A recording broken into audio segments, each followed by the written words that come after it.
हम लोग आगे चलते हैं। इस प्रदेश की राजधानी, अब पूछ रहा है इस प्रदेश, बहुत सरल प्रश्न आ गया, ये 2024 में ही आया था। मैंने बताया 4 सेट आते हैं बोर्ड पेपर में, कितने सेट आते हैं? 4। अब कौन सा सेट आपके यहाँ आएगा ये नहीं पता होता है, तो 4 सेट आते हैं, अलग अलग जगहों पे जाते हैं चारों सेट। तो इस प्रदेश की राजधानी क्या है? लखनऊ।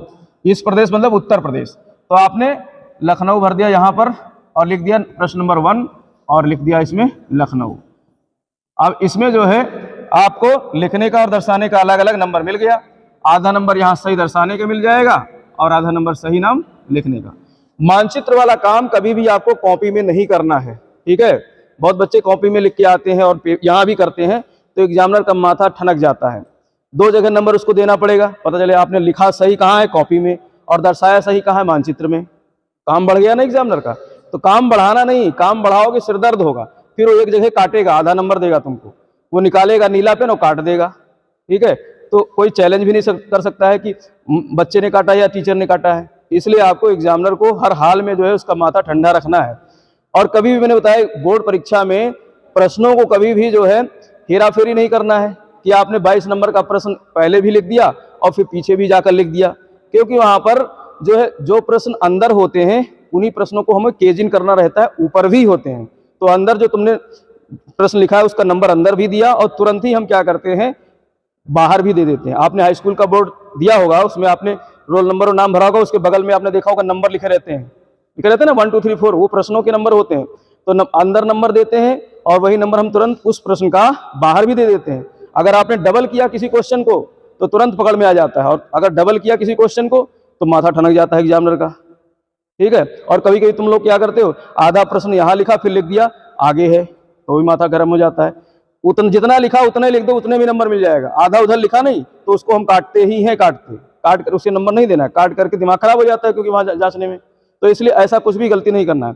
बस ये है कि सीक्वेंस आप कोई दिक्कत नहीं, मतलब आप ऐसे लिख रहे हो कि चौथा प्रश्न पहले लिख रहे हो, 10वां प्रश्न जो है पहले लिख रहे हो और तीसरा प्रश्न बाद में लिख रहे हो, तो उससे कोई दिक्कत नहीं होता है प्रश्न, क्योंकि प्रश्न जो होते हैं उनके नंबर होते हैं। और हम जब जांचते हैं कॉपी तो हमारे पास पेपर होता है, तो हमें पता होता है कौन सा प्रश्न जो है किस नंबर का प्रश्न क्या पूछा गया है, तो हमें याद हो जाता है। इसलिए वो मैटर नहीं करता है कि कौन सा प्रश्न कहाँ लिख रहे हो।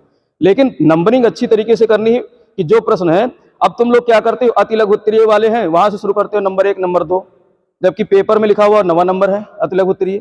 1 से लेकर 8 तक तो बहुविकल्पीय हो गए और 9वां नंबर हो गया अति लघु उत्तरीय। लेकिन बहुत बच्चे क्या करते हैं, अति लघु उत्तरीय लिख करके फिर नंबर डालते हैं नंबर 1, ये बहुत गलत है। आपको नंबरिंग वही डालना है जो पेपर में है क्वेश्चन नंबर, ठीक है। ये कुछ बारीकियां हैं जो मैं बता रहा हूं। हर पेपर में, चाहे भूगोल का पेपर हो, चाहे आपका नागरिक शास्त्र का पेपर हो, चाहे इतिहास का पेपर हो, हर पेपर में आपको यही ध्यान रखना है कि 2 नंबर आपके पेपर में है, वही नंबर क्वेश्चन नंबर, वही उत्तर नंबर आपको कॉपी में लिखना है, ठीक है। तो हम लोग मानचित्र पे कर रहे थे, तो ये पहला हो गया लखनऊ, इस राज्य की राजधानी। और कह रहा है झारखंड राज्य का एक प्रमुख कोयला उत्पादक क्षेत्र, झारखंड राज्य का एक प्रमुख कोयला उत्पादक क्षेत्र। अब राज्य के हिसाब से भी पूछता है, खनिज वाले खनिज संसाधन से प्रश्न आया है। तो झारखंड में मैंने बताया था कौन सा है, झरिया।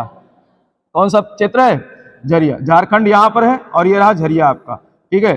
तो ये दूसरा प्रश्न हो गया क्या, झरिया, दूसरा हो गया ये झरिया।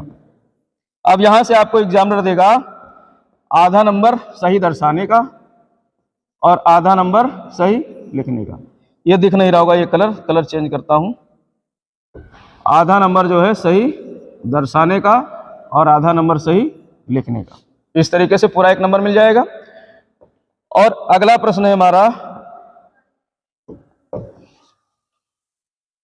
भारत में सर्वाधिक जनसंख्या वाला राज्य। भारत में सर्वाधिक जनसंख्या वाला राज्य, तो कौन सा राज्य है सर्वाधिक जनसंख्या वाला, उत्तर प्रदेश है, ठीक है। तो ये उत्तर प्रदेश रहा और यहां से आ रहा है ये इस तरीके से, ठीक है। और इसे आप चाहे इस तरीके से डिनोट कर दो और यहां से इस तरीके से आप लिख दो प्रश्न नंबर 3 और यहां लिख दो उत्तर प्रदेश। कोई जरूरी नहीं पूरा लिखो, शॉर्ट में भी लिख दो चलेगा। अब इसमें वो आधा नंबर सही दर्शाने का देगा और आधा नंबर सही लिखने का। आधा नंबर यहाँ मिल जाएगा और आधा नंबर यहाँ मिल जाएगा। इस तरीके से आपको मिल जाएगा नंबर, ठीक है।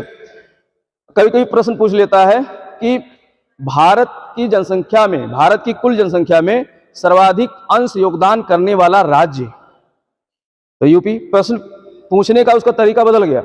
प्रश्न तो यही है कि किस राज्य की जनसंख्या सर्वाधिक है, लेकिन पूछ कैसे रहा है कि भारत की कुल जनसंख्या में सर्वाधिक अंशदान करने वाले राज्य का मतलब राज्य को दर्शाइए। तो उत्तर प्रदेश वो भी होगा।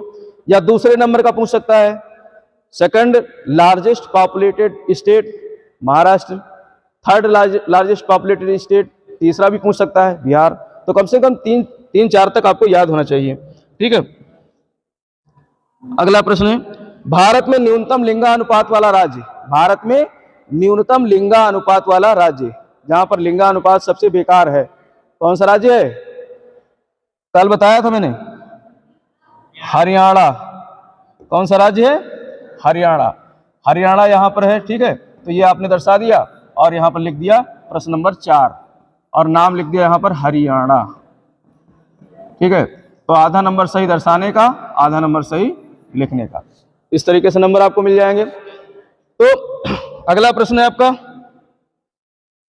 भारत का दूसरा सबसे अधिक जनसंख्या वाला राज्य। वही मैंने कहा, भारत का दूसरा सबसे अधिक जनसंख्या वाला राज्य कौन सा है? महाराष्ट्र।